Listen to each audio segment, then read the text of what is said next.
Life a Man's podcast. I'm your host, Kyle Thompson. Let's get into it. All right, guys, today we have a special guest on the podcast. His name is Chad Robichaux. Chad is a retired Force Recon Marine. He was an Afghanistan veteran, pro MMA champion, third degree BJJ black belt, best-selling author, speaker, and founder of the Mighty Oaks Foundation, which helps veterans and their families if they've suffered any combat trauma or things like that. So this guy has a long resume. He's done a lot of different things, and I got a lot of show notes for you, but I just got to tell you something about this interview, okay? So typically whenever I set up an interview, I'll set up way more questions than I probably have time, because if they're very quick answers or if we end up having way more time, I'd rather have more questions ready to go. And I also like to kind of flow with my follow-ups. But this interview didn't really go as my interviews normally went. It was a very unique interview in that, guys, you're not going to hear a lot of me. You're not going to hear a lot of questions. And what's interesting is it's almost like Chad's like a little bit of a wind-up doll. You just wind him up and you just let him go. And so at different points, he's gonna talk for a long time without interruption.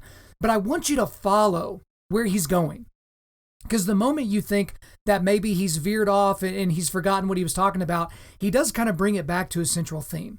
So that's one thing that I thought was interesting as I was listening to his answers, is he does bring it back. And again, because of coronavirus and things like that, we're not in the same room. We can't see each other. You don't have those natural breaks where you can kind of break in and ask a follow-up. But he just kept answering the questions that I would have asked him, right? And you can even tell at different points, like you can hear noise in the background. Like you could tell like he's probably fidgeting with stuff. Like you could just tell this guy's like a ball of energy. And so he's got all this information going on in his head that he can't just, sit still in a chair and answer questions. I mean, he just wants to tell you his story, and he certainly does. And so I thought it was a very interesting, a very unique interview. And for points of that, it was almost like it was a little bit of a therapy session. And I mean that as a compliment, because he was just so comfortable that he could just continue talking about his feelings around certain issues and around the way that those things were affecting him and those different things like that. So very interesting interview. Guys, without further ado, let's get into it. Chad Robichaux, welcome to Undaunted.Life a Man's podcast. Thanks for having me on. Absolutely, man.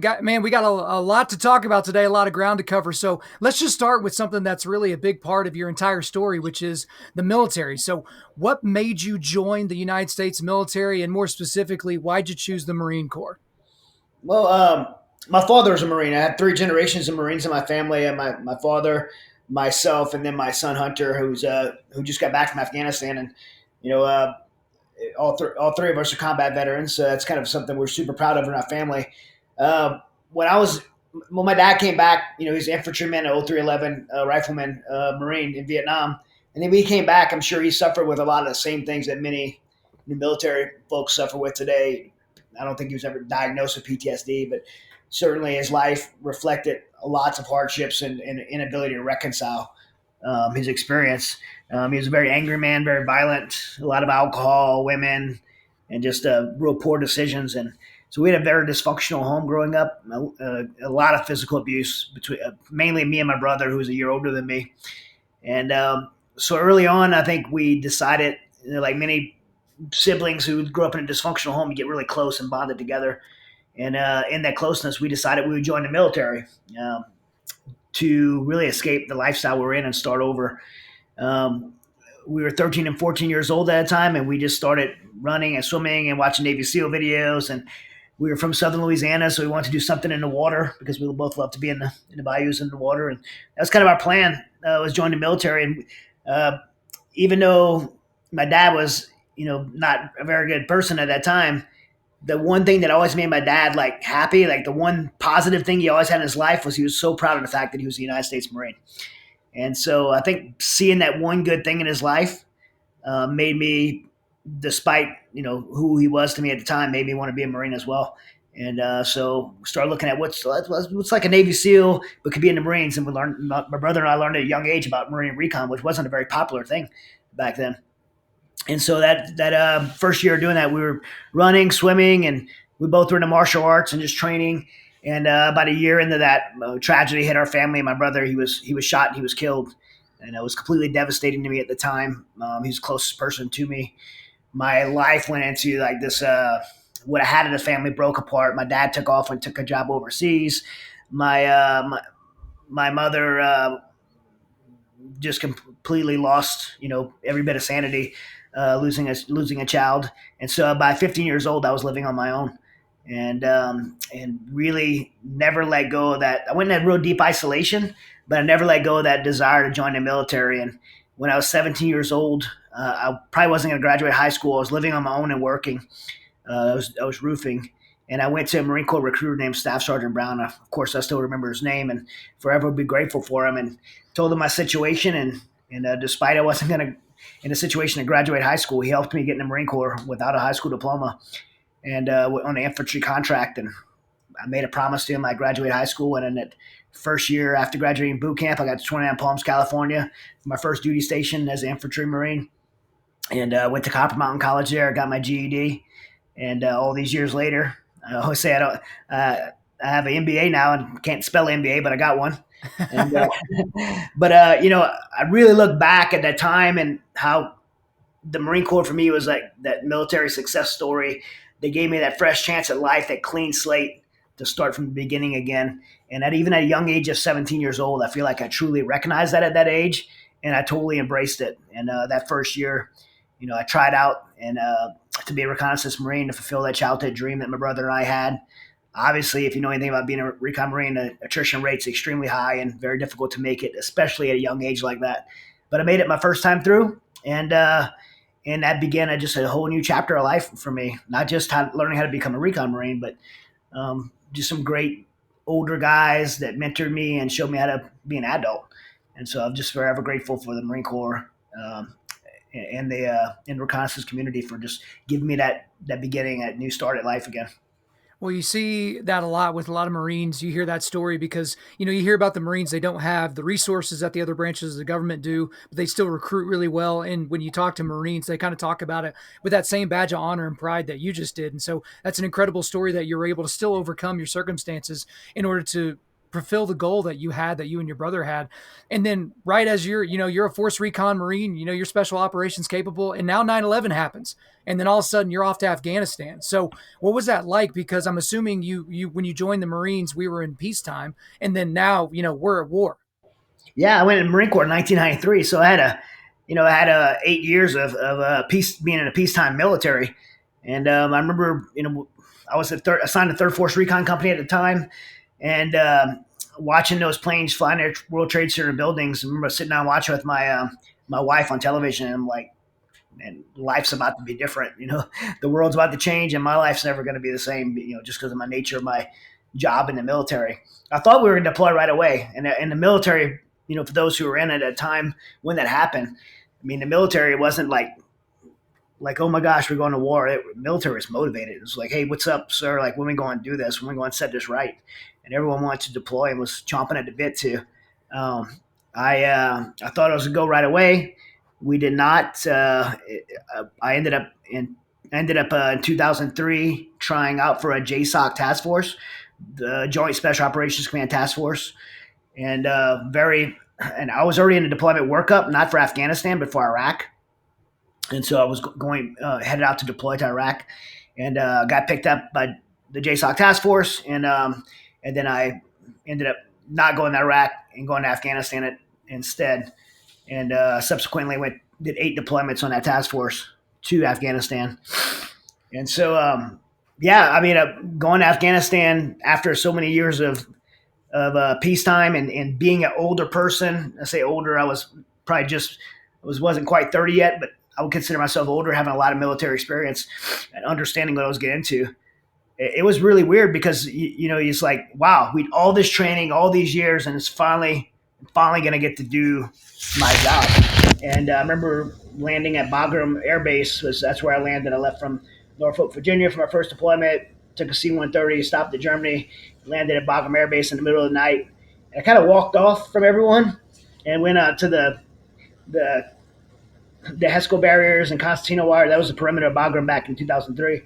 And it was pretty primitive still. And just looking, listen, in the middle of the night, kind of reminded me of being in 29 Palms, looking at the stars and kind of orientate myself like, okay, there's the Big Dipper and North Star. And I'm kind of thinking, I'm like, man, this is like very real.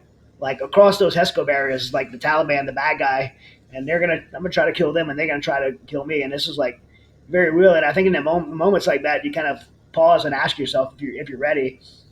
And for me, at that time, I was just extremely confident.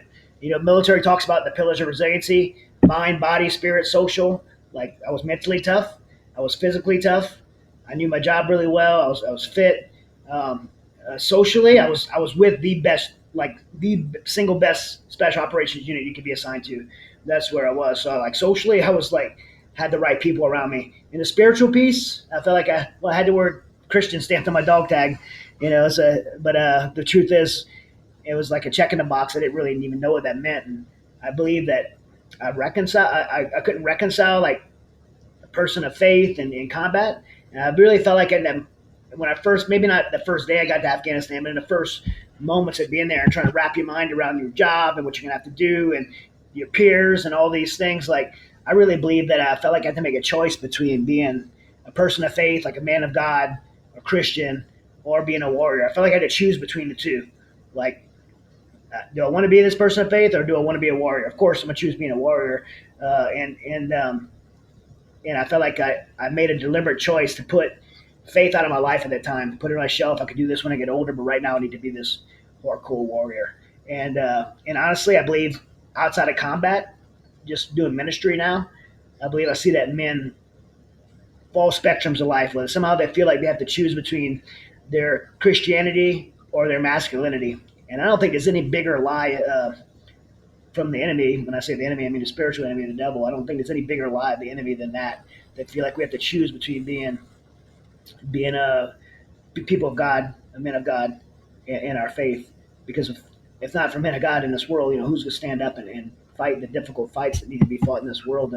And I wish I would have knew that, because I think I made a deliberate choice to take God out of my life, and it left a giant hole inside of my heart that over the following years I would fill with hate and rage and anger and bitterness, and like this darkness kind of came over me. I didn't live, I went to Bagram, I landed at Bagram, but I didn't live on Bagram. I ended up, because of my job, I ended up living out in the communities with the local national Afghans.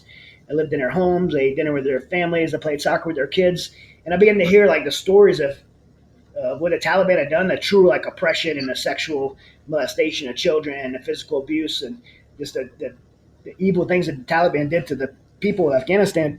And I went from this like patriotic sense of patriotism, retaliating for 9/11, to this like really just heart for these Afghan people and the oppression that they were under. And just hearing those things at first and then seeing them firsthand, I really developed a real hatred towards that Taliban.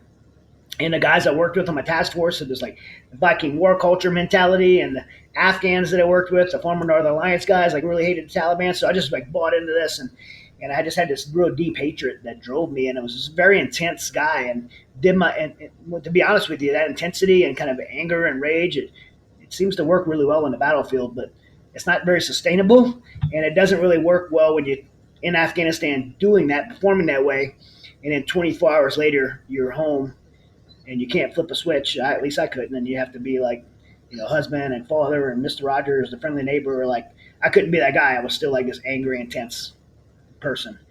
And I look back at that kind of phase of my life, and it's actually pretty shameful. I look at back at coming home and to a family that was excited to see me and missed me, and then I was just a tyrant to them.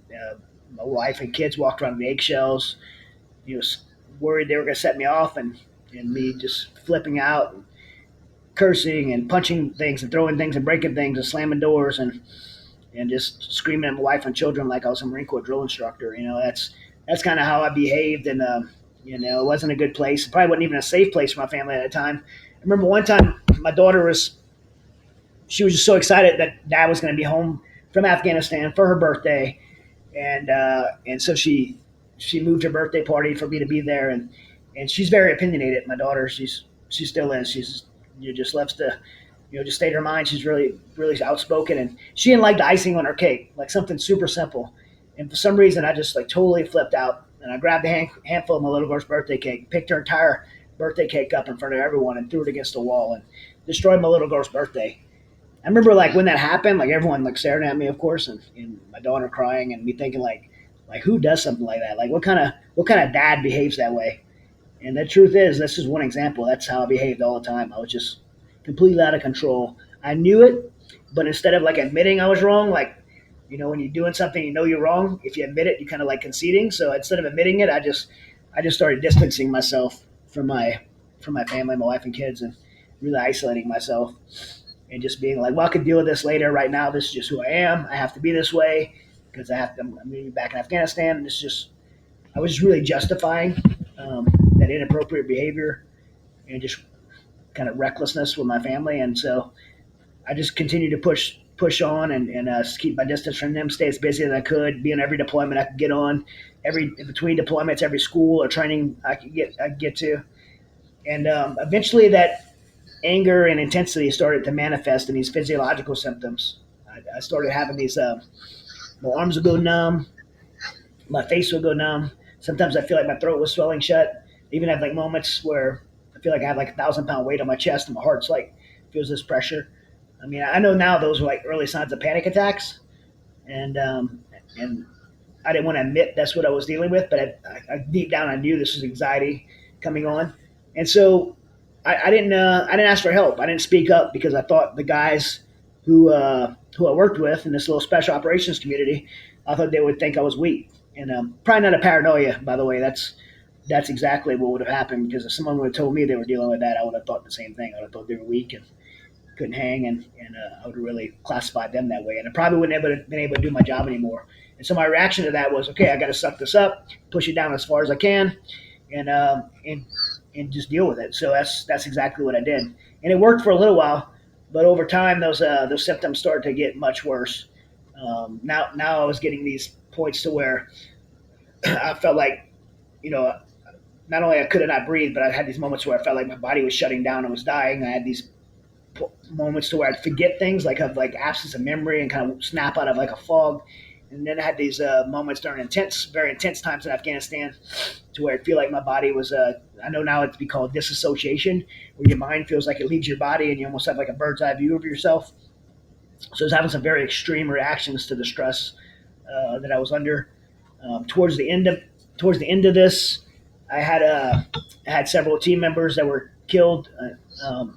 A good number of them were Afghans, which I know a lot of people might think, well, that's not as big a deal as fellow U.S. service members. But to me, it was. These guys were very close to me. 10 of them that worked for me for 3 years. I knew their families very well and their wife and children, and they were my brothers. They would have died for me. I would have died for them. They were just like any other teammate. And for me, like the loss of them and me being responsible for them, if there was a thread that I was holding on to, that was probably the last thing to hanging on, and it broke. And then some other things happened that really amped up the intensity of what I was dealing with. And I went on like one last operation, and I didn't remember. I came back from it, and it was about a 2 week gap that I couldn't remember barely anything. It was like if I woke up out of a dream, and I just had this moment of clarity where I realized, like, not only did I put myself in danger, but I was beginning to put other people in danger as well. And so I finally spoke up and said something. And just as I suspected, I was brought home, and I ended up sitting before a clinical psychologist. And I remember my wife and I sitting in front of them and being diagnosed with severe chronic post-traumatic stress disorder, PTSD. I didn't even know much about PTSD at the time. I definitely don't.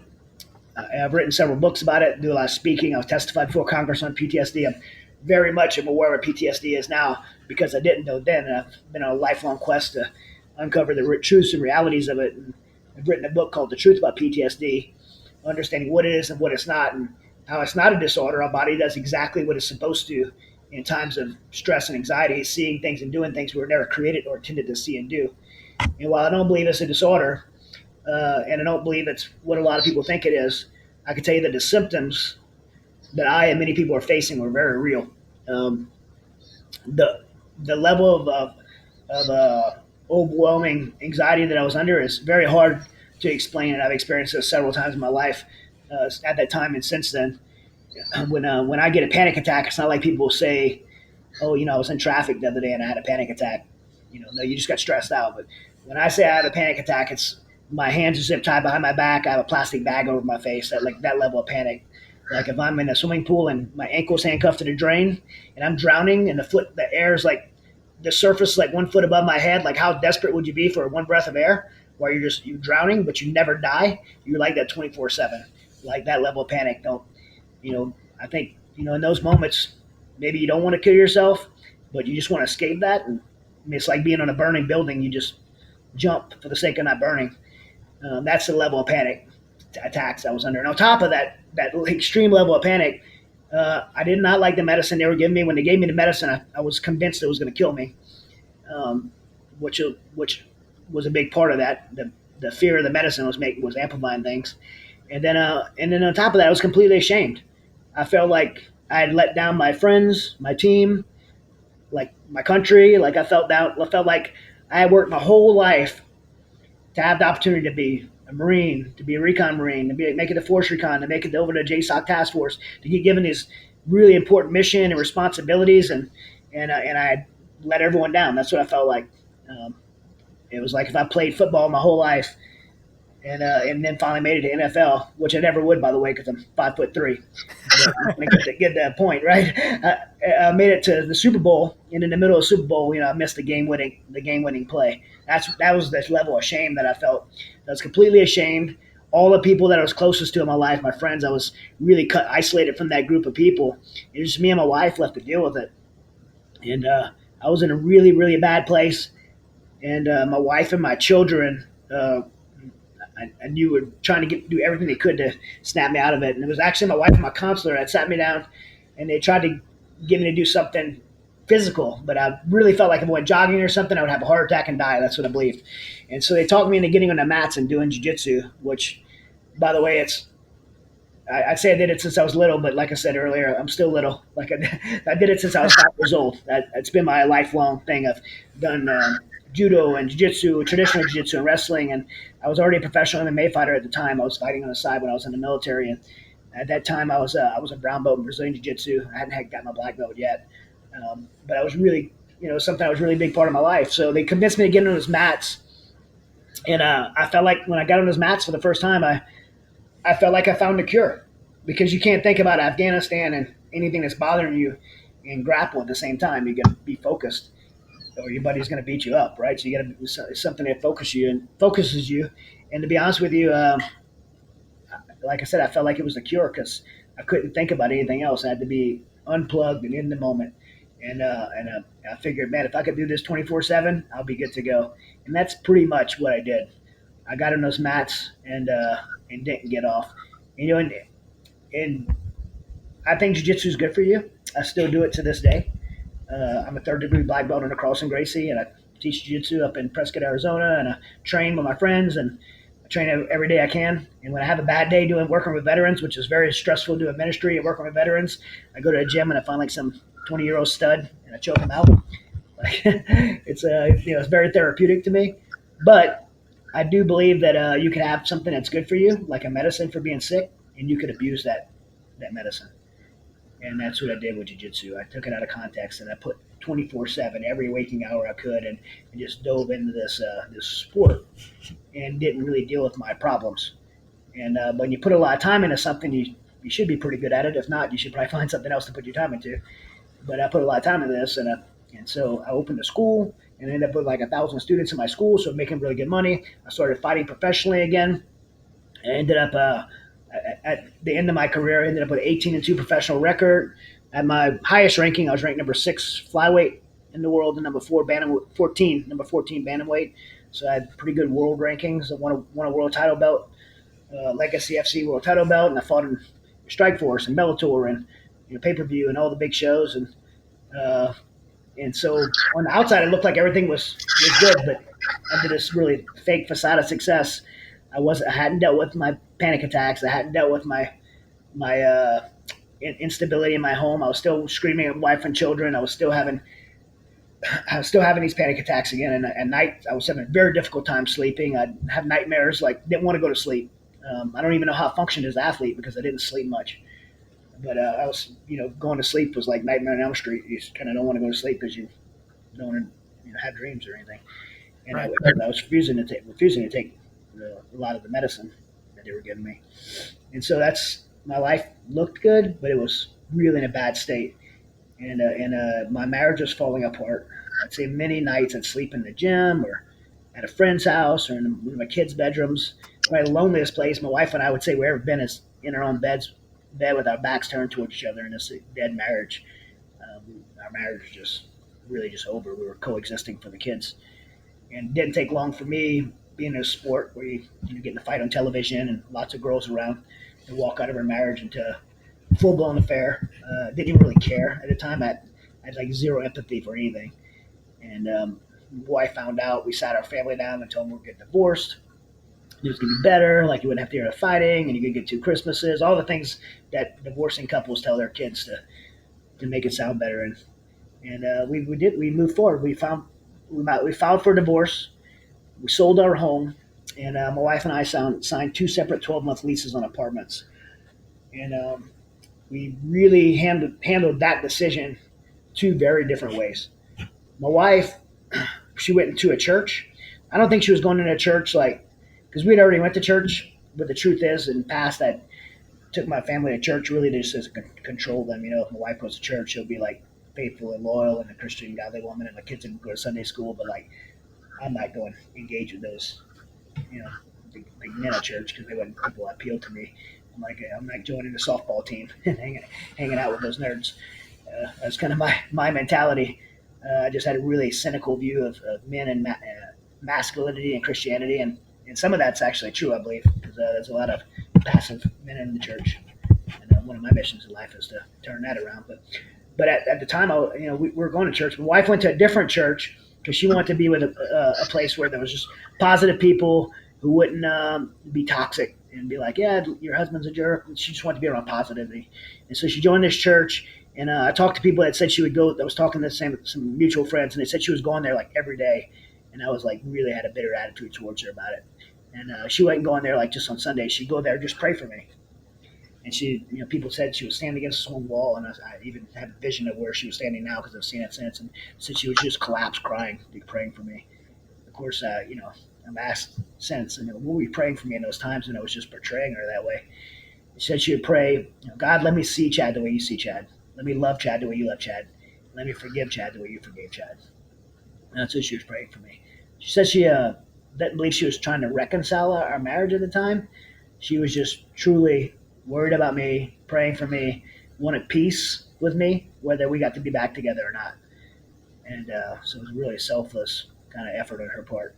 Meanwhile, I'm in this apartment, within 2 days, it's like a blown out bachelor pad. I don't have to deal with this woman anymore. She never understood me anyway. And I had this big fight on Showtime, on Strikeforce. If you follow MMA back before the UFC bought them out, Strikeforce was the second biggest show. The UFC acquired it, and it was a huge fight. I was undefeated. I was fighting this up and coming kid named Roberto De Leon, and in front of 10,000 people in the Toyota Center. And that fight was knocked down. I'm 18-2. I have 18 wins. 17 of my wins I finished the people in submissions. This was my one decision. And it was if you're a fighter, you want that Rocky Balboa fight. This was my Rocky Balboa fight. Every round we knocked each other down. It was back and forth. And I remember when I went to the judges, and it was more out of my ego because I believe I could have submitted him in the first round, but everybody was talking crap that I couldn't submit him, that I wouldn't stand and strike with him. And instead, I just tried to submit him. So I stood in the middle of the ring with this Golden Glove boxer and got punched in the face and kicked him in the face. It was back and forth. But I remember when they were given the announcement and decision, I was I couldn't remember anything. I don't even remember what won or lost. And so they raised his hand for one, raised my hand for the other, and I'm like, oh my gosh, it's a split decision. I'm going to lose this fight. And then they raised my hand, and the announcer announced my name, and I win this fight, this battle of a fight. Remember, all the pressure came off, and everyone's cheering. There's 10,000 people in there cheering, and you get your hand raised, and you feel like you won. Every time you win a fight, it just feels like you just accomplished the biggest accomplishment you can get in the world. And I remember in that moment, it was almost like time kind of stopped. And I remember thinking, of these 10,000 people cheering, Kathy wasn't there. She was there for all my fights before. She was always my cheerleader there. And I remember thinking, wow, I just fought so hard, willing to die in this ring over a sport and over one more win on my stupid record. But meanwhile, like my wife isn't there. She's probably at home, like just devastated. My children are devastated, and how much effort I was putting into this sport and not where it mattered most. And that thought led me to go home by myself to my apartment that night. Of course, you can't go to sleep after a big fight like that, so my mind's like spinning, spinning, and spinning, and I'm thinking like I blamed everyone else for all the things that I had been through, like being my father, from my childhood, and people in the military, and my wife for never understanding my situation. But when I really looked at the destruction around me in my life, like I was the common denominator. Like the problem was me, and this thought came over me that maybe my family would be sad without me, but they would be better off. And that unfortunately that same hopeless thought finds a home in the hearts of 22 veterans every single day. Maybe my family would be sad without me. Maybe my wife would be sad. My children would be sad. My friends would be sad without me. But the world's going to be better off without me. And at that time, I think I really believed that. And I wasn't about to cry out for help. Like, it wasn't like I'm going to take my life. I made a decision I was taking my life, but it wasn't like I'm going to let people know so they could talk me out of it. Like, I didn't want anyone to know because I didn't want anyone to talk me out of it. So it was like to myself, my own little silo. And I had a Glock 22 pistol. So I started like going to my closet in my apartment, and I put my family pictures out on the floor in front of me, and I try to build up the courage, because at this time of my life, I know what a gun does. When you pull that trigger and the trigger breaks, I know what happens. So I try to build up the courage, look at these pictures to pull that trigger, and in my life. But every time I'd put that gun against my head, this thought would just come into my head, this overwhelming thought of how I was going to be found. And I knew that the only other person that had a key to my apartment besides me was my son Hunter, the one that's a Marine now. And every time that thought would come in my head, and I'm like, I can't let my son, whether he opens the door and finds me or he lets someone in, like I can't let him find me that way. What it would do to him, And I didn't want to leave that last impression on him. And so that would be enough to like help me pump the brakes. But then the next day I was back trying to pump myself up to do it again. And so I was like this kind of up and down, like roller coaster emotions, trying to build up the courage to do it and not go out that way at the same time. And there was this one day, I guess me and my wife had this big argument on the phone. I don't really remember it. She does. And she said she felt something was wrong. So she came to my apartment. When she came to my apartment, I was literally in the closet with that pistol trying to build myself up. And she knocked on the door. And I heard the knock, but I wasn't going to answer it.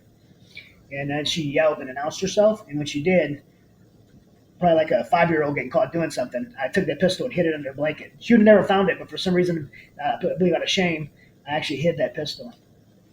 And I went and answered the door, and we got in this argument. And during the argument, she asked me a question that radically changed my life. She asked me how I could do everything I did in the military. She saw me become a Recon Marine, train for these schools, do deployments, go to Afghanistan, do these crazy things. She saw me do all that. Train for these fights, like make weight, lose like 25, 35 pounds for fights, looking like a Holocaust victim, like the amount of discipline it takes to do like all the stuff that I did in my life. She's like, how could you do all those things, and when it comes to your family, you'll quit? And I was, I don't know about the listeners on here, but to me, there's no more soul-cutting word to me than to be called a quitter. And she knows that, and she said it at the right time, and I knew she was right. And so I'm a pretty radical decision maker. As simple as it may sound, it was pretty profound for me. I made a decision in a moment that I was going to get back in the fight and turn things around. I didn't know how to do it, but I knew I couldn't do it with the people I'd surrounded myself by, and I knew I couldn't do it alone. I knew I needed some accountability. Yeah, so I'll start back to accountability. Like nothing against the people in my jiu-jitsu school, because I surrounded by like 1,000 students in my school, but I had intentionally surrounded myself by people that told me what I wanted to hear, not what I needed to hear, and I needed some accountability in my life. And again, I knew I couldn't do this, but make these decisions by myself. So I asked my wife, "Is there someone at your church you're going to that could help? Some man that could come in my life and help hold me accountable to these decisions I was making? I'm making decisions to try to get my life back on track, to finally get healthy, she called me a quitter, and she's right. I've been successful at professional things. When it came to the most important things, being a husband, being a father, being that young 17-year-old kid that raised his hand took advantage of the opportunity to do something important. I quit on all those things. So I'm making some big decisions to get back on track, uh, including my own health, and I just needed some accountability. And so she introduced me to this man named Steve Toth, who went to the church she was going to. And Steve wasn't an MMA fighter or a military guy or anything like that. He happened to be elder on call at the church when she called. I met him at a Starbucks coffee shop, and literally I look back now and I know that I was very manipulative. So I was looking for someone to be more like to use to try to earn my wife's trust back. And so I look at Steve, and like his biggest gift to help me is the fact that he has ADD, like really bad. I mean, like the guy has no patience for anything. Like if you go to lunch with him, he doesn't walk to his car; he runs to his car because like walking is wasting his time. And the reason this was helpful for me because I was totally gonna manipulate him and get him on my team, but he just had no patience at all for anything like that. I'd written like this 5-paragraph order, like military operational order of how I was gonna fix my life, and I was like super proud of it. I sat down at Starbucks and I probably like real smugly like slid it over to him, like, "Hey, check this out." And he even looked at it and he slid it right back over to me and told me I was gonna end up right back where I was. And he told me I was gonna fail, and I'm like, I remember being like really offended. Like, you didn't even look at this thing. I put effort into it. Like, giving you my time instead of the other way around, right? My thinking is like, I'm giving you my time, not him giving me mine, and give me his. And you didn't even take a look at this thing. And he tapped on that paper and he said something that I'll never forget. He said, this plan doesn't have anything to do with your relationship with God. I'm not going to waste your time, and I'm not going to let you waste mine. And at that point in my life, I had tried everything. I had been on all the medication. I had been through counseling and veteran programs. I had been through, I had professional success, jiu-jitsu, MMA, all those things. I had tried everything, and nothing had worked. And we have a saying at Mighty Oaks Foundation, the foundation that I run for veterans. That saying is, if what you're doing isn't working, then why not try something different? So if what you're doing isn't working, why not try something different? I had tried everything, and nothing worked. So it's time for me to try something different. And while I had those pillars of resiliency I talked about when I got to Afghanistan, mind, body, spirit, social, the one thing that I knew deep down was missing that I left a long time ago was that spiritual piece. And when Steve told me that this thing doesn't have anything to do with your relationship with God, that he wasn't going to waste my time, I knew it was time for me to give that a chance, and to give it a real chance, a real effort. And I figured, like, what do I have to lose? And so I trusted this man, Steve. I surrendered my life to Christ in a pretty authentic way. Say authentic, I didn't really know what it meant, but it was all in. I'm like, I'm gonna try, and I'm gonna try. If I'm gonna try, I'm gonna put my time into it. I'm gonna do it for real. And so beyond that decision, I really let Steve have access to my life and have some input in my life. And he mentored me for about a year in biblical manhood, and really just systematically calibrating my life to the life that I was intended to live and the way I was intended to live it. And what happened through that process was pretty profound. One is, I think the most profound thing for me at that time was that I realized all these things that happened to me, as bad as they may have been, childhood, Afghanistan, all those things that, losing one of my best friends, Foster Harrington, we were friends for 10 years at 3rd Force Recon before he was killed in our first deployment. And just all these bad things that happened, as bad as those things may have been, those things did not lead me to be in that closet with my pistol in my hand. What led me there were the choices I made in response to those things, and the realization that I didn't have to, that I could choose differently moving forward. And as cliche as it may sound, it was this revelation in my life that I didn't have to let my past define my future. I could choose a different future moving forward, and I did. And through that decision to choose to not be a victim, not let my past control my present and my future, I found restoration in my life and my own brokenness and my marriage and my family. I found restoration there. I found hope for the very first time in a long time. And I found what I think most of us seek their whole life, and I certainly did, and I think every man seeks their entire life, and that's purpose. Purpose is important. We were created to have purpose. And when we don't, we kind of wither up. If you really want to know why 22 veterans take their life every day, it's not because of something they seen or did in war, or anxiety or depression. It's because they were important one day. They had a very clear, defined purpose one day, and then the next day they wake up and they feel like their purpose was gone, and they don't have a reason to wake up the next day. That's the reason. We were intended to have purpose, and without it, again, we wither up and we feel like we're dead.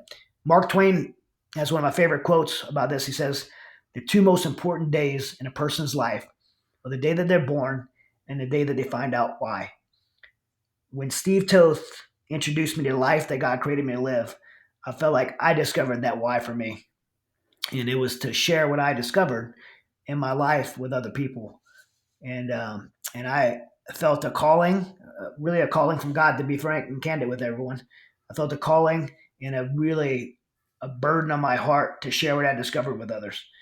I had realized that I wasn't the only one that was struggling. For a long time, I thought no one could feel the way I feel. No one can be as depressed as I am. No one's could feel as hopeless as I do.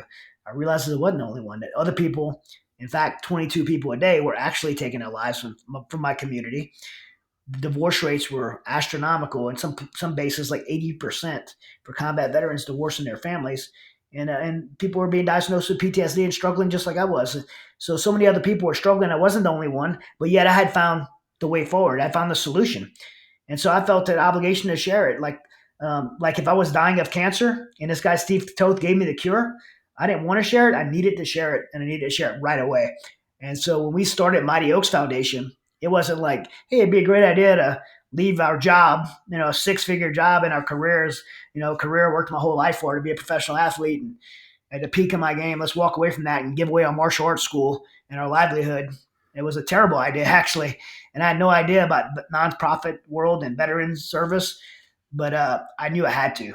And so my wife and I made a decision to walk away from our lives and everything we had really worked for in business and my martial arts career, and to share what we discovered with others. And we started Mighty Oaks Foundation in 2011.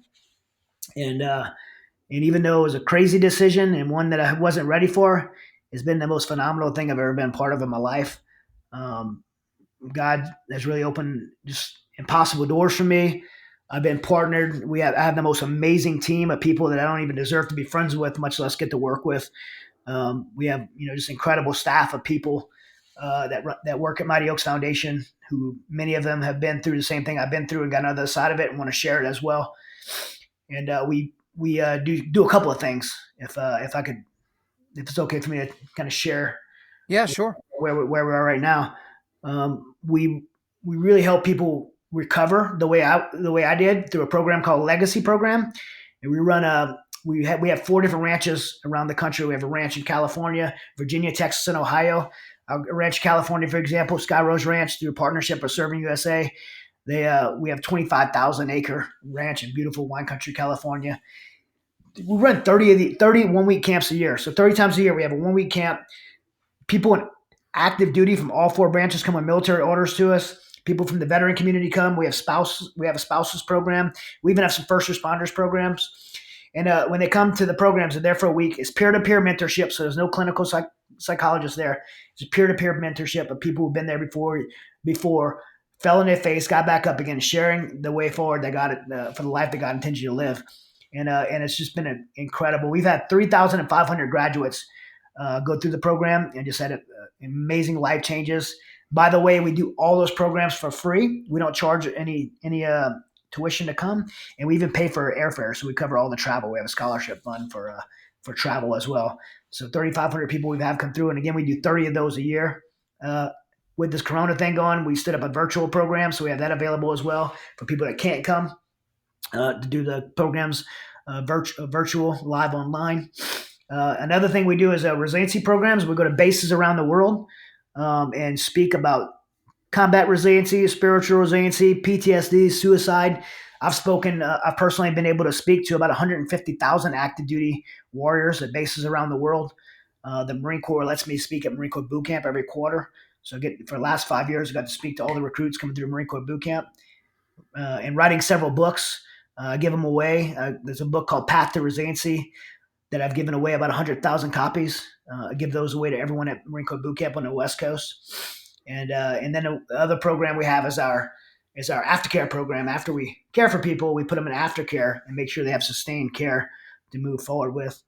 And then just recently, through our efforts and a lot of advocacy work, me testifying before Congress, and for veterans care and faith-based initiatives for veterans care, I was just appointed to be one of the chairmen for the Faith-Based Veteran Service Alliance, FBVSA, working with the White House and Congress for faith-based veterans care to work hand in hand with DoD and the Veterans Administration. And so lots of success working there and collaborating with other amazing veterans service organizations. Mighty Oaks is mine, just bringing these other amazing organizations together to serve, working directly with the White House. The president's this administration, President Trump, has really went out of his way to set up sign some great executive orders and to make that happen. And Secretary Wilkie at the VA, he's doing a really good job in that area as well. The VA, I know there's lots of veterans on here, and the VA is not perfect. I'm probably one of the biggest critics of the VA, but in this area, they don't have it right, but they're headed in the right direction. And working with us at the FBVSA is one of the best steps they could do, because we have the track records of how to help people with faith programs. And so I'm super proud of the government for doing that. And then one of the things I get to do quite a bit is a lot of public speaking and raising awareness, bringing in support to pay for these programs that are free to the veterans. And I've written several books. One of them, An Unfair Advantage, is being made in a motion picture film right now with LD Entertainment. So lots of great stuff going forward to continue serving veteran community, and anybody out there any veterans who heard this and really struggling, maybe wanting some connect, definitely reach out to us. MightyOaksPrograms.org. Again, all of our programs are absolutely free. So. Awesome. Well, hey, man, thank you for going into such detail on all those different things. What's funny is a lot of the stuff you covered were questions that I was going to ask. And so that worked out really well. You kind of kept it all going there. And so what I wanted to do right now is transition a little bit into talking a little bit more specifically about MMA and Brazilian Jiu-Jitsu, because I feel like you gave us a lot of context on the military and the PTSD and some of those other things. So I want to ask a few questions there, and then we'll do a couple of lightning round questions there at the end. But you mentioned starting your career 11-0. You were actually 5-0 as an amateur before that, and you lost 2 fights in a row after you started your MMA career 11-0. So what was that like mentally for you? Because again, this is, I'm not sure where this is at in the timeline of when you were having problems at home and when you were kind of dealing with your PTSD. But there's a lot of guys that listen to this podcast that like MMA, that train, that compete. And so I'm sure they would like to hear from a guy like you that's accomplished so much. When you lose a couple of fights in a row, if you don't mind, just tell us kind of what that did. Yeah, it's kind of crazy because you look at my amateur career. I had 5 in that career. I mean, at the time, it was just 5 amateur fights, and then at the time when I fought, I had like 20 or 21 straight wins, and being undefeated like that, you kind of feel like you can't be beat. And but when I fought Zach Makovsky at Bellator for Bellator main event, I knew that it was a huge step up in competition. I had fought some tough guys before, but Zach Makovsky he's a world Greco champion wrestler. He's like one of the best wrestlers in MMA. And so, I knew that I was facing a different level opponent, and that's what I wanted. I wanted to face the best fighter in the world. I believe at that time, Zach Makovsky was probably the best bantamweight in the world. I was a flyweight and bantamweight, hard to get flyweight fights. And so when I went up against him, I knew I was really testing myself, and it was my first loss. He beat me. And a lot of people have excuses when people get beat. For me, that was the best I had to offer. I was in the best shape. I felt like I had the best camp. I felt like I performed everything I wanted to try to perform that I did. That was the best version of me at that time that I could have put forward, and I still lost. And so even though it was my first loss, a lot of people were like, wow, how'd you take your first loss? That was my favorite fight. Of all my fights, my first loss, because I felt like I competed against who I consider to be probably the best bantamweight fighter in the world at the time, and gave up pretty competitive fight. And I was happy with my performance, even though I came up short. And so it wasn't a hard hit. I felt like I need to get right back on a horse. And this was, by the way, that fight was as things were turning around in my life. Kathy and I were already back together. Steve's mentoring me at the time. I was in a pretty good place emotionally and mentally at that time when I fought Zach Makovsky in Bellator. And then when my next fight, even though I fought a guy named Jonathan Mackles, even though he had a 14-2 record, which is a really good record, I felt like it was I felt like it was an easy win for me. I felt like I could beat him 10 times out of 10, and I probably could. No offense to him, but I was just a better fighter than him. And it was like a slip on a banana peel fight for me. I just got caught, and I got hit. I went to sleep, but kept fighting, and I woke up in a choke. So no excuse for what happened. I just don't remember what happened, but I remember waking up kind of like not even sure where I was, and and the fight was over. And so I was really bummed on that one because I really felt like that was my rebound fight. But I look back at it now, and people always use the cliche terms. Things happen for a reason. If I would have won that fight against Jonathan Mackles, talking to the matchmaker at the UFC, Sean Shelby, like he lost to Zach Makovsky and Bellator wasn't a big deal, but to lose two in a row, you got to come back from that. And if I would have won that fight with the timing, I may not have started Mighty Oaks. I don't know that because I don't know how things work out. But had I won that fight, my career would have had this crazy trajectory. I'd have probably been ranked in the top 5 fighters, flyweights in the world, and I would have had a lot of opportunity. And so I traded opportunity for a place that I had to come rebound from MMA wise, and I felt like MMA was over for me at that time, and it really closed the doors to some opportunity, and it was probably needed to be closed at that time to give me a clear runway to start Mighty Oaks. And so I'm actually look back now, and I'm thankful for those 2 losses in a row because of where my life is. And I thought MMA was all over. Start Mighty Oaks in a small little town called Westcliff, Colorado, elevation of 10,000 feet. No way there's a jiu-jitsu. I mean, the county had 800 people in it. That's where we started Mighty Oaks. The whole county had 800 people. So what's the chances of them having MMA and jiu-jitsu? I thought it was a sacrifice I'd have to make. They're not about to do MMA and jiu-jitsu anymore. I end up in this little town, and I'm walking down the street one day, and somebody sees my cauliflower ears, and they said, "Hey, do you know Randy Couture?" And I'm like, "Of course I know Randy Couture." The Like, natural. who doesn't know Randy Couture, right? I mean, this is Right. he's super popular at that time. And they pointed to me on the side of the hill, and they said, "That's his house over there." and and so Randy had a house in Westcliff, Colorado, he has a house in Las Vegas too, of course. But he had a house in Westcliff, Colorado, and he'd do his camps up there. And they had a guy named Brad Anderson, who was an Olympic wrestling coach, who lived there to kind of caretake the house for him, and a group of really tough staple of fighters there. And so what I thought I gave up and relinquished and was willing to relinquish for ministry, for the call God had in my heart to lay that down, I believe God came in and replaced it with the opportunity to train with some of the best fighters in the world, the best coaches, Brad Anderson and Randy Couture, and come back and be able to finish my career, do 2 more fights. That wasn't for me. That was for promoting Mighty Oaks and veterans, and the pressure was off of that to win or lose because I didn't care about a career anymore. I just cared about competing and representing something bigger than myself. And I ended up into my career with winning 2 fights against 2 incredible opponents. Joseph Sandoval, a UFC fighter, I fought him. Randy Couture and Brad Anderson got me ready for it. Felt like it's my best performance ever. 58 seconds. I submitted Joseph Sandoval.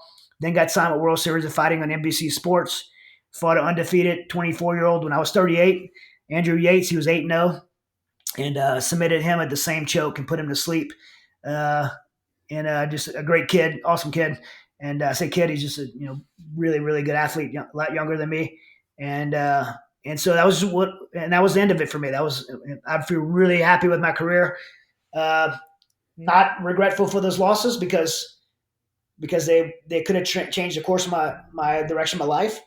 But really happy to get those 2 wins at the end and the way they happened. And I got to really promote Mighty Oaks on both HDNet with Legacy Fights and then on NBC Sports with World Series Fighting. Right. And I mean, you get a lot of guys that don't end their career on a win. And you see this, and I think Chael Sonnen said this before. It's like, I plan on going out unconscious, face down, bloody, and embarrassed. Like that's how a lot of guys leave the sport of MMA, but you were able to leave on a win streak. Well, it's never a good time to leave. I mean, if you're a competitor, you either want to redeem that loss or you want the next opportunity that comes with that win. So it's never a good time to leave. For me, the busyness of Mighty Oaks, I would have had to sacrifice something at Mighty Oaks for me to continue fighting. And so it gave me a good reasoning. Absolutely. Well, hey, we're going to transition to a couple of lightning rounds. Okay. So the first lightning round are going to be kind of like quick hitter MMA questions. And then we're going to be getting into some kind of an interesting category that I like to do called What Would You Say to Someone That Said? So with all these, since it's lightning round, you've got 30 seconds or less to answer all these questions. So we're going to remove the fluff, all the nuance. Again, like I told you off air, you're not going to offend anybody if you give a quick answer. So you up for it? Yeah, let's do it. All right. So here's your first lightning round MMA question. Who is the toughest fighter you ever faced and why? Zach Makovsky, because of his wrestling. All right, next question. Out of everyone in MMA history, who would you have wanted to fight the most? Uriah Faber. All right, I'll let you give a little follow-up. Why Uriah Faber? Because I'm a scrambler, and he's one of the best scramblers in MMA. That's right. That's right. All right, next one here. So obviously you fought at 125 pounds. Two of the greatest ever were flyweights as well. That's Henry Cejudo and Demetrius Johnson. How do you think fights would have gone between you and both of those guys? In my time, maybe not right now. Yeah, not right now. When you're in your prime and they're in their prime. Yeah, I think I really wanted to fight with Demetrius Johnson. I think at my time I would have been a very competitive. I think I would have submitted Demetrius Johnson, and I think I would have beat Henry Cejudo. I think I would have beat both those guys at 125. I've never lost at 125, by the way. All right, next question. Who is your favorite fighter to watch of all time? Suzuki Sakuraba. Absolutely. It's so funny you say Sakuraba. Most of the fights I saw Sakuraba were at the end of his career when he was basically having to like duct tape himself together in order to get into the ring. And so I wish I could have started with his earlier fights, but it kind of sullied me a little bit. But that guy's amazing. Next question here. Who is the most overrated fighter in MMA history? Henry Cejudo. All right. Why do you say that? Because I don't think he's as good as I think he's just kind of had a few lucky. I hate to take away from any athlete when you use the word luck, but I think he's just been pretty lucky, and I don't think he's as good as he's being held up to be. He's just not. All right. Who is in your MMA Mount Rushmore? And to give you a second to think about it, I'll go ahead and tell you mine. I always like to give you a little bit of a second to think about it. So mine is George St. Pierre, because I think he's the greatest fighter ever. And then I've got John Jones, because I think he might be the most dangerous person on planet Earth. And I mean that just about every way you can say that about John Jones. I kind of go back and forth. Yeah, exactly. I kind of go back and forth on Daniel Cormier and Royce Gracie. But I've put Daniel Cormier just because of the resume of people that he's beaten. And then just for his importance to the sport and elevating it to a level that no one thought possible, Conor McGregor. So that's my MMA Mount Rushmore. What's your MMA Mount Rushmore? Khabib.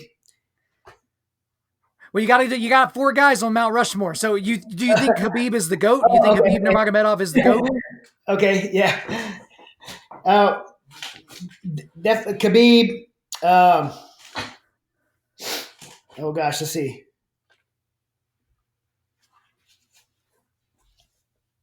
Man, Khabib, I hate to say it. John Jones. I know it's like you have to, but we're taking everything into consideration. Everything considered, he's still one of the greatest. Khabib, John Jones, Daniel Cormier, George St. Pierre. All right, sounds good. We're going to transition to our last lightning round here. And like I said earlier, it's this. What would you say to someone that said? And then I will fill in the blank. And these are things that maybe I've heard said online, maybe I've thought, maybe other people have thought, but these are just quick hitters, 30 seconds. Give us your thoughts. So first one here. What would you say to someone that said, I'm thinking about joining the military? Make sure you pick the job you want to do every day. All right. What would you say to someone that said, only paranoid people conceal carry?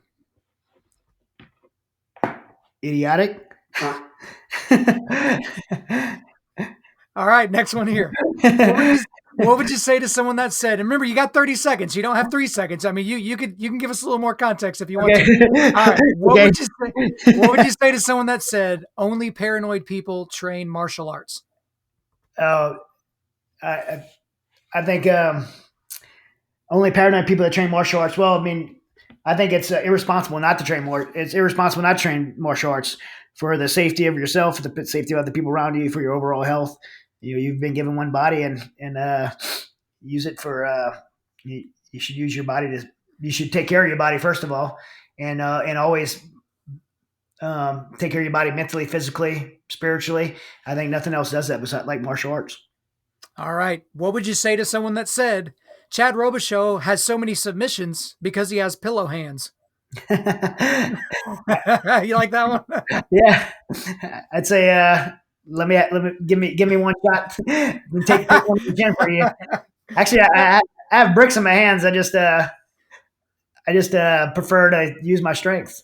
Yeah, prefer strangulation. That's a good answer there. All right. What would you say to someone that said people in the military just want to kill people?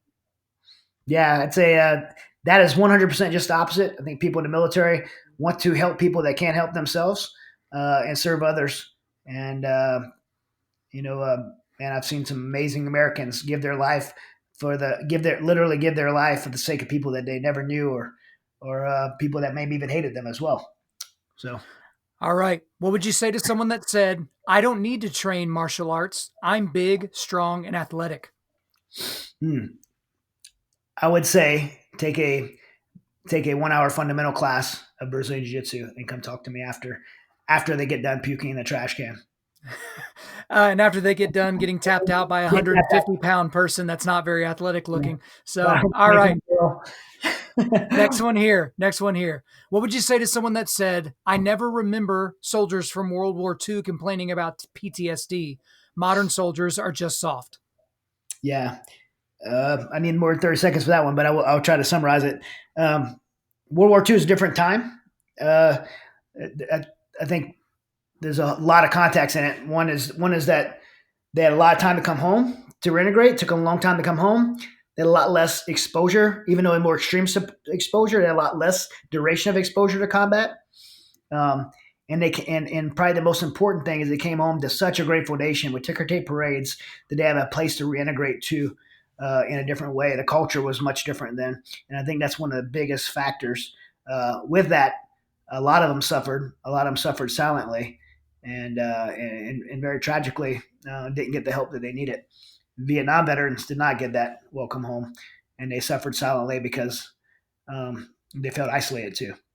And I'm thankful for both of those generations that we've learned lessons of how to care for our warriors, that we're doing it differently now. All right. I appreciate that answer. Just a few more left here. What would you say to someone that said, God can't use me. My story isn't dramatic enough? Mm. Well, I think I've met a lot of Christians that feel like because of like me speaking and speaking about brokenness and redemption, they think that their story isn't as relevant. I think God could use anyone. In fact, He does have a plan and purpose for everybody's life. The Bible clearly tells us this, and everybody's story may be different.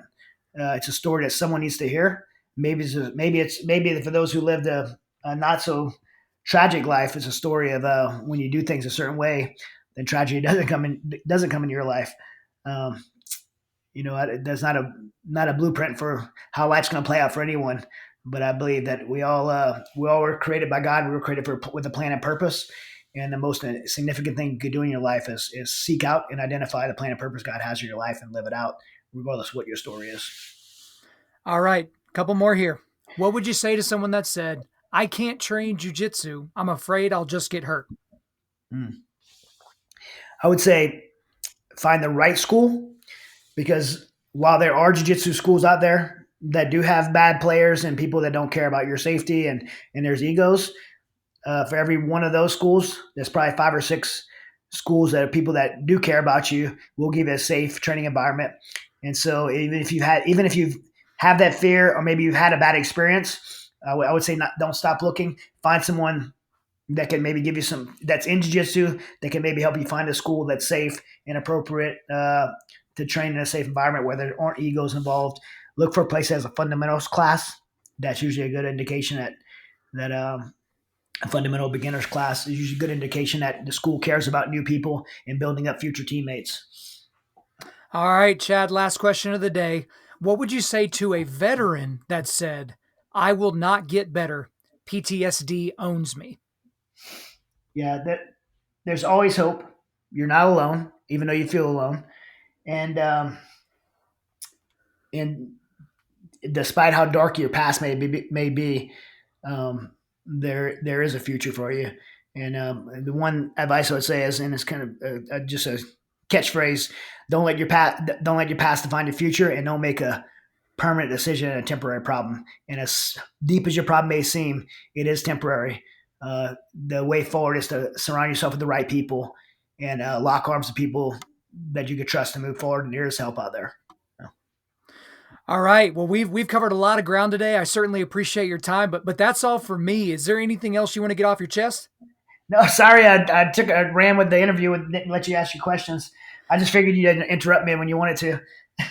Well, that's the thing, is I will let you go as long as you want to go. And like I said, you pretty much checked all my boxes off that I wanted to do that. So Chad Robichaux, thanks for coming on Undaunted.Life, a man's podcast. Thank you so much, man. God bless you guys. All right, there you go, guys. I hope you got something out of that. We certainly enjoyed our time that we had with Chad Robichaux. But before we let you go, we are going to do a quick resilience boost. As you know by now, we are a men's ministry, and our mission is cultivating manly resilience. Specifically, we do that by providing content like this podcast that helps you forge spiritual, mental, and physical toughness. So for today, the links I've got for you, I've got a link to the Mighty Oaks website, so you guys can go check that out. If you're a veteran or if you've got veterans in your family, this is a great website for you. It's a great resource. I've got a link to the Chad Robichaux bio. I've got a link to the I Am Second video that he did, which is fantastic. His Amazon book link. So if you listened about any of the books that he was talking about there in the podcast, you can find those there. And I've also got links to his Instagram, Twitter, and Facebook. Thank you guys for listening to the podcast. We really do appreciate it. If you would, please subscribe on Apple Podcasts, iTunes, Spotify, Google Podcasts, or Stitcher, and refer your friends to listen and share this on social media. If we deserve a 5-star review, please leave us one in a few sentences letting us know why you like the content. I'm currently booking speaking engagements for the remainder of 2020 and the beginning of 2021. So if you want me to come speak on your podcast, at your men's event, in front of your team, whatever, hit me up. info@Undaunted.Life. Again, that's info@Undaunted.Life. Our website is www.Undaunted.Life. You can follow us on Instagram and Twitter at Undaunted.Life or Facebook.com/Undaunted.Life. Check out our free devotionals on the YouVersion Bible app. Just search Undaunted.Life under plans. And as always, we want to thank the band August Burns Red for allowing us to use their entire music library for our content. The intro-outro track on this podcast is their song Defender, which is off their latest record entitled Guardians. The links are in the description. I'm your host, Kyle Thompson. Remember, keep cultivating manly resilience, keep forging spiritual, mental, and physical toughness, keep seeking the Lion of Judah.